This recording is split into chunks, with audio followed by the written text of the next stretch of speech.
fighting for their families on your marketplace.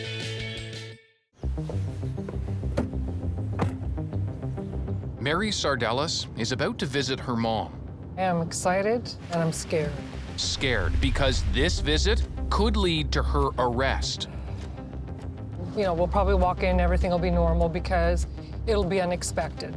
Mary's being banned from entering her mother's retirement home in Ottawa for almost a year.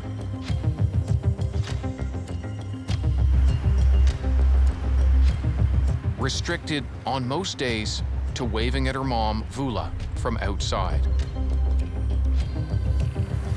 316 days will never be made up again. She's got dementia.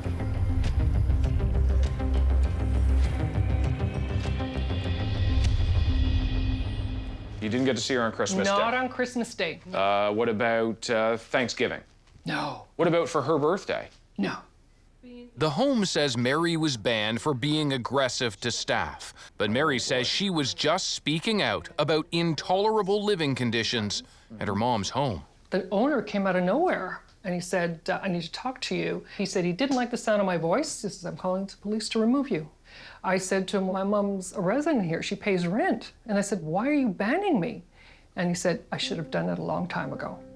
And Mary isn't alone.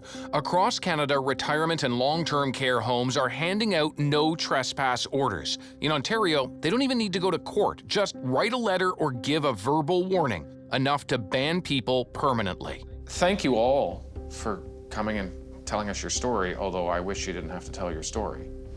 So do we. Yeah, you're not the only one. All three of these women face restrictions to visit their parents' homes. It hurt, and I not only missed my parents, I missed what I was giving to the family of other residents as well. Tanny Kennedy watched Mary get banned, and she believes asking the owner why may have cost her too. He banned me. He sent a formal email saying I'm not allowed on the property anymore. The home says Tanny was told to leave for being abusive to staff. She rejects that. I've never once yelled, never once aggressive, never once assertive. I was a thorn in the side of the managers of the place, and they threatened on several occasions to not allow me to see my mother. At a different home, Susan McCauley says she faces consequences for speaking up. There appears to be a message to visitors. Yeah, it would seem so. And what is that message? You're not welcome. Silence welcome. required. You're not, yeah. Shut up and put up. Yeah. Silence required. As Susan sees those restrictions coming, she warns her ailing mother. When I thought it was really going to happen, that I wasn't going to be allowed to see her, I was having tea with her, and I said, you know, Mom, if I don't come, it's not because I don't want to. It's because somebody's stopping me from coming. It was so sad, you know, that I thought that if they stopped me from coming to see her, she would never know why I didn't come.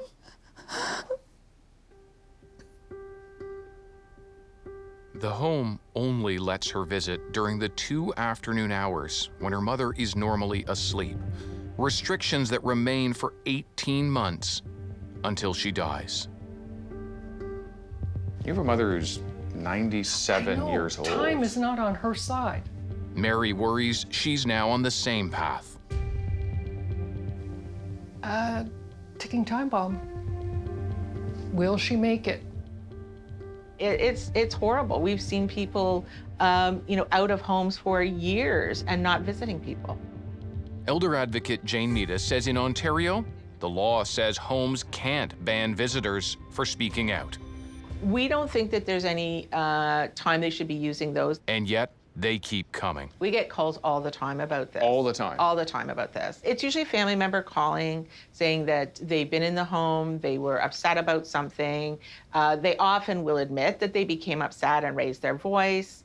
And it's often for very good reasons. They've been telling the homes not to do certain things or to treat their parent in a certain way. They're advocating for mom or dad, Advocating for right? mom or dad. Things are going not well. and the home says, that's it, we're just not going to let you come in.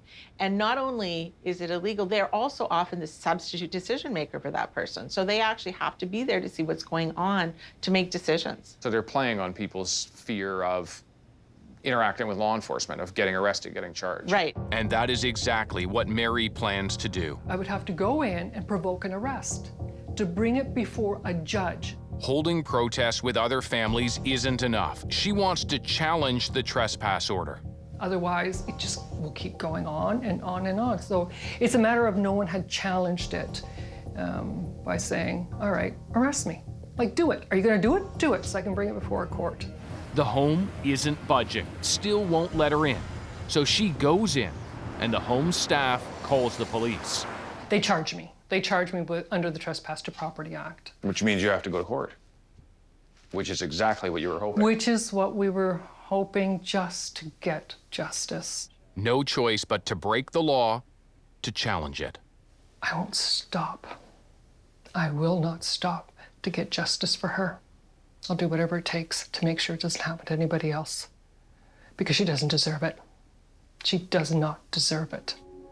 It's not just happening to you, and it's not just happening to you, and it's not just happening to you. It's happening right across the country. Yes. Do you think it should be allowed to happen? No, it's why it needs to stop, because they're paying the price. The reason that people are banned is so that nobody's there to report the neglect and abuse that's happening. And so the neglect and abuse continues on. The owner of Mary's mom's home won't talk to us on camera, but says Mary was verbally warned about her behavior toward staff and says it has the right to ban aggressive visitors. Back at Mary's mom's home, she's won a victory. Prosecutors dropped the trespass charges. But will the home threaten her again? She's about to find out.